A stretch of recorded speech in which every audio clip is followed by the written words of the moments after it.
Thank you for taking 20 or so minutes to participate in our elder discernment process.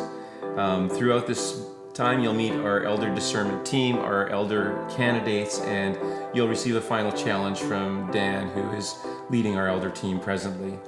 Amanda, thank you for leading this process, and please tell us a little bit about how you went about the process of discernment and a little bit about the experience that you've had in the process. Sure. So I led the elder discernment team. On the team has been Kathy Dick, Laurel Perry, Phil Newdorf, and Tim Braun. Mm-hmm. And we met throughout the summer, and our directive from the elders was to fill a few vacant spots on the team and expand the team as well. So we received nomination forms from our covenant community, and I just have to say thank you to our covenant community.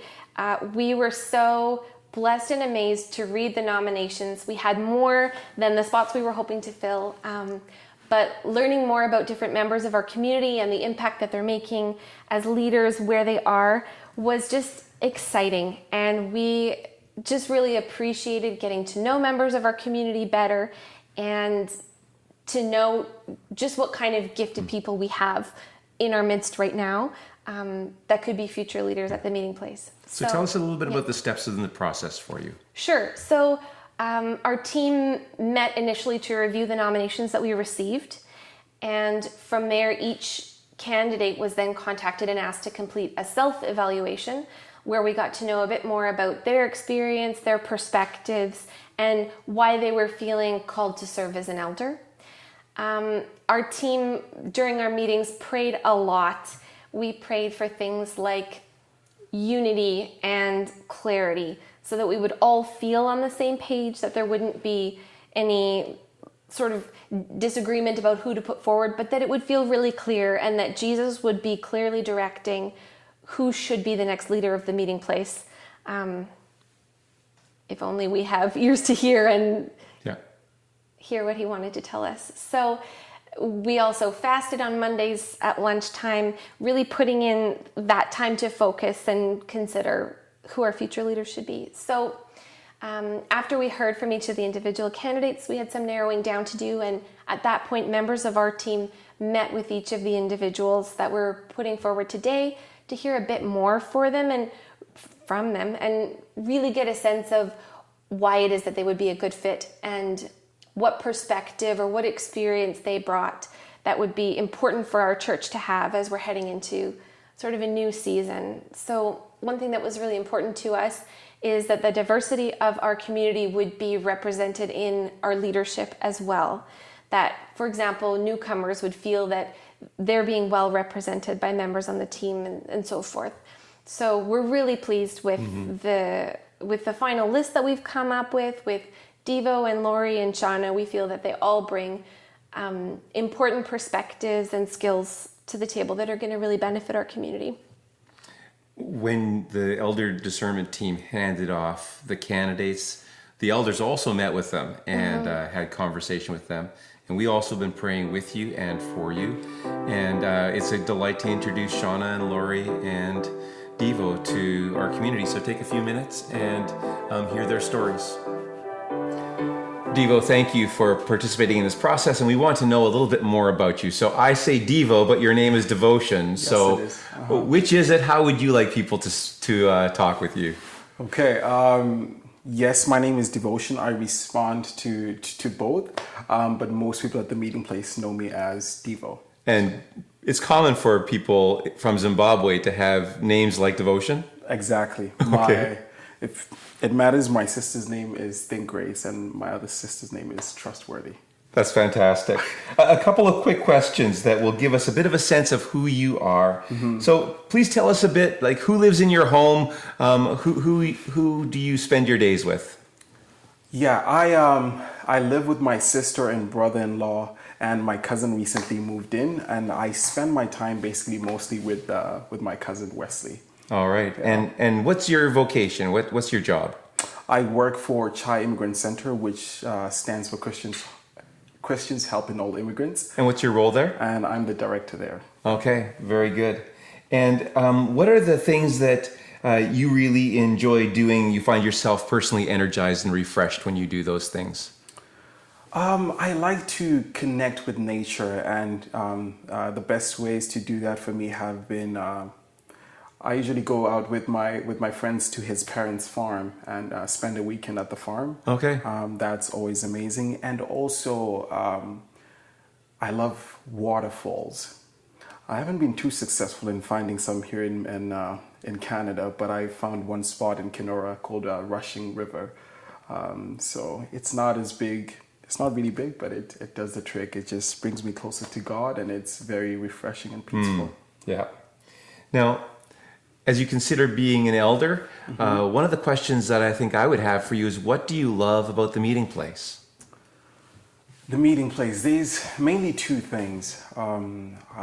One is that the leadership is very accessible to the general public, and I mean to the church. I've invited friends over to the meeting place, and in one service they've met John, they've met Paul, they've met Bob, or they met John, Paul, and Jim from Young Adults. For me, that has been, I've found that fascinating, and most of my friends come from different churches, and they say they've been to their churches a long time and they've never even met their pastor. So Right, I find that amazing. Now, you've been involved at the meeting place for a while, so what are some of the ways you've been involved, and how have you expressed your spiritual gifts? At the meeting place, I've been part of the main stage team for a bit, doing welcome and announcements, and also I have right now I lead worship in the meeting place. Those You've also been involved in Open Life Group? I've also been involved in Open Life Group, so I've helped facilitate and lead there. Yeah. And I believe that God puts passions in our hearts, and those are unique to us quite often. Yes. I would love to know what some of the passions are that God's placed into your heart. I'm from Zimbabwe. I know you know that. And growing up, I always had lots of people around me, including family, friends, and people on the streets who needed help, maybe financially, needed help spiritually, who needed help maybe in terms of disabilities. And it always bothered me because I was never at a point in a position to help in any way. As I grew older and matured in my faith, one of the things I told the Lord is I want to just dedicate my life to serving you and I want to be in a better place in order to serve you in any way or form. And I think it relates to my passion and the job that I do right now, which is serving newcomers. In short, that is it. Thank you for giving us a quick picture of your life and the things that God's doing in your life. Thank you so much, John. Hi, Lori. Thank you for joining us.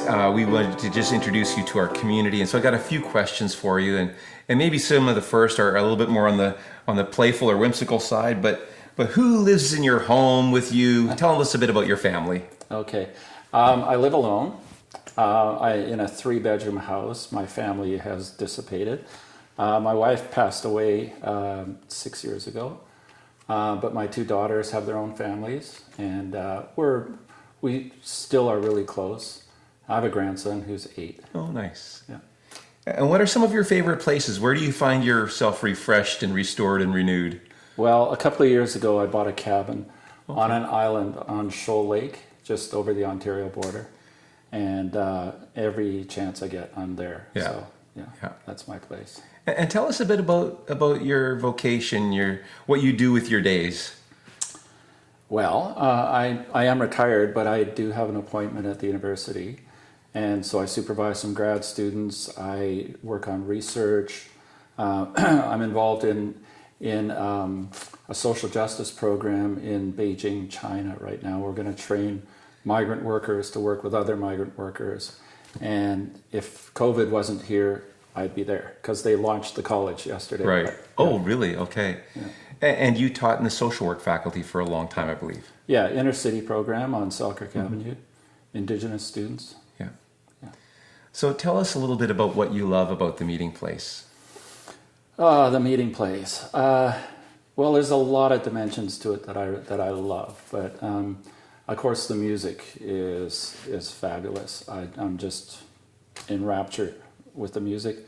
But the teaching is so solid. The teaching is so like both feet on the ground, realistic, which you don't get in a lot of churches. It's so Christ-centered and biblical, and yet pertinent to how we all need to try to live. So, yeah, that ministers to me.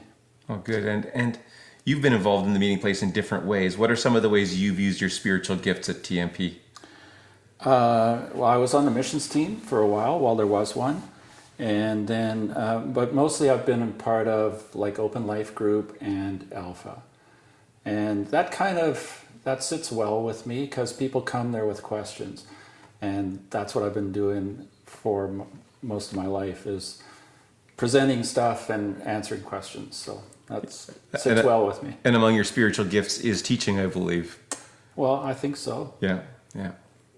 Now, I believe God places certain passions in our hearts, and you might have already given this away by the things you've shared already, but what are some of the passions that God has placed in your heart? Well, as I said, I like to teach. I'm not so much of a preacher. I'm more of an explainer.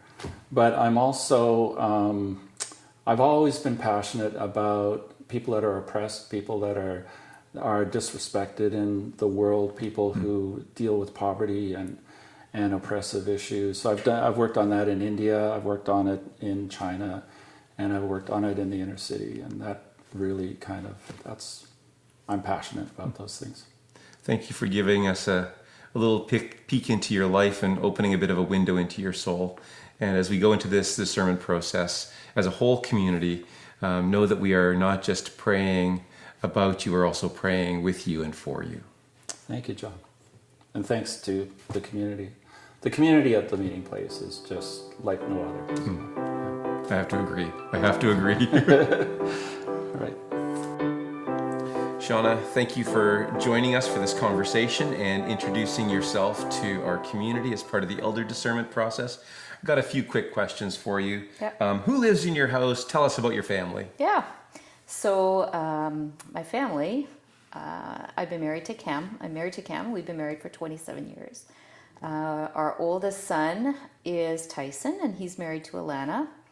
And then we have our middle daughter is Megan, and she just moved out of the house, also living in Winnipeg. And then we have Madison, who just graduated from high school, and she's still at home with us. All right. And so what do you do in your vocation? How do you spend your days?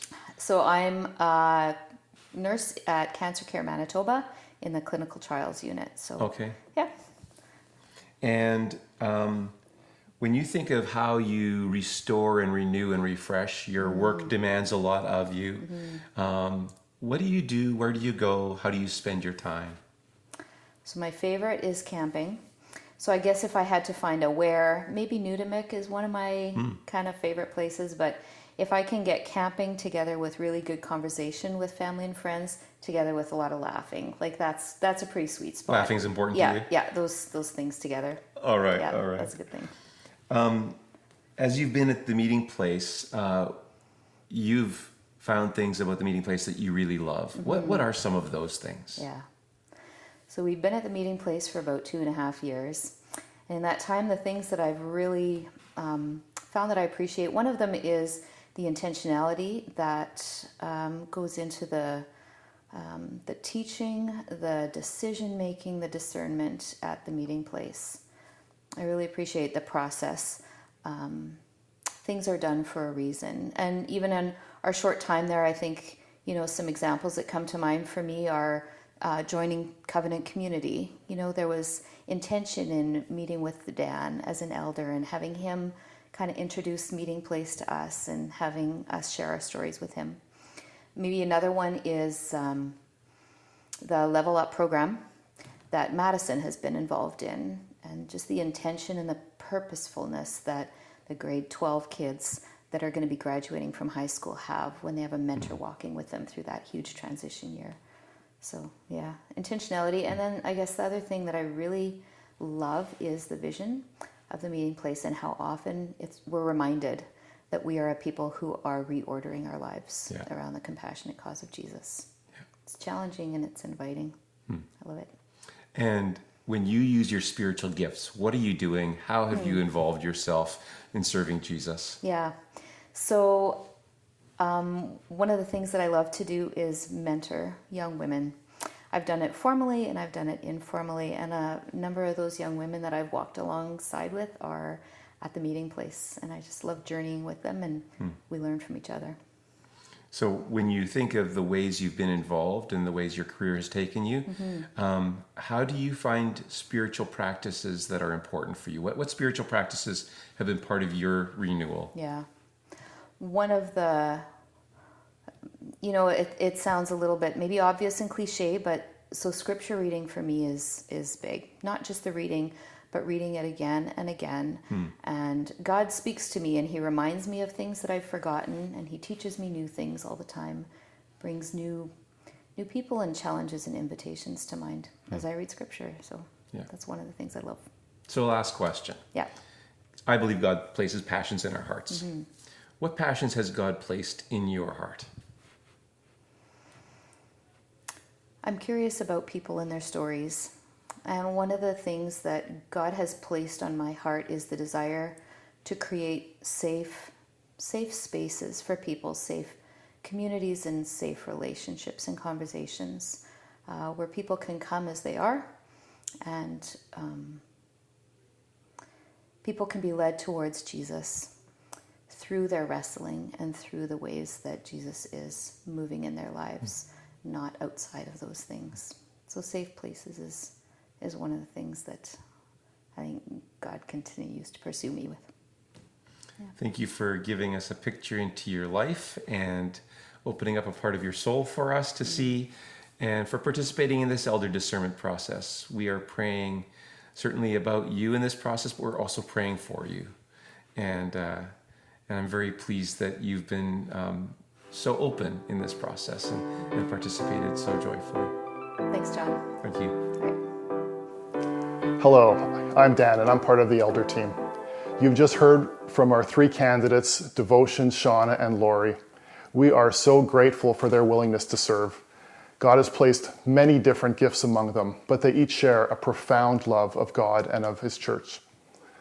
As an elder team, we fully support all 3 of them becoming new elders at the meeting place, and we are thankful.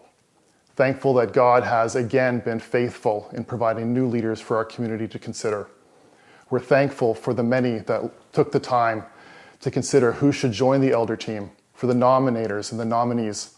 And we are thankful for the work that our discernment team has done. You have done your job well. Our mandate to the team was simple.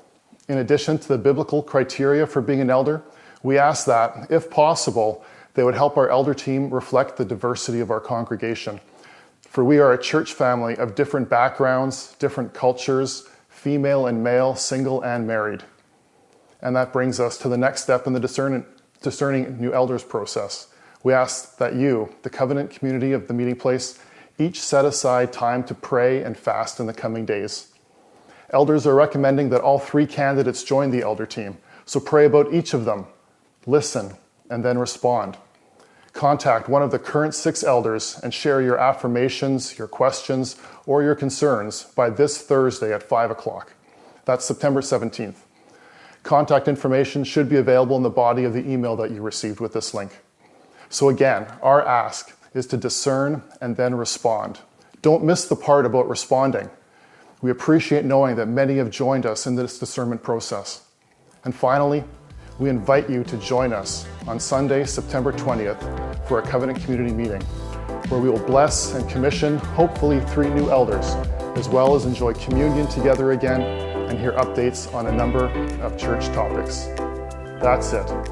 Thank you for listening. Thank you for discerning with us, and God bless.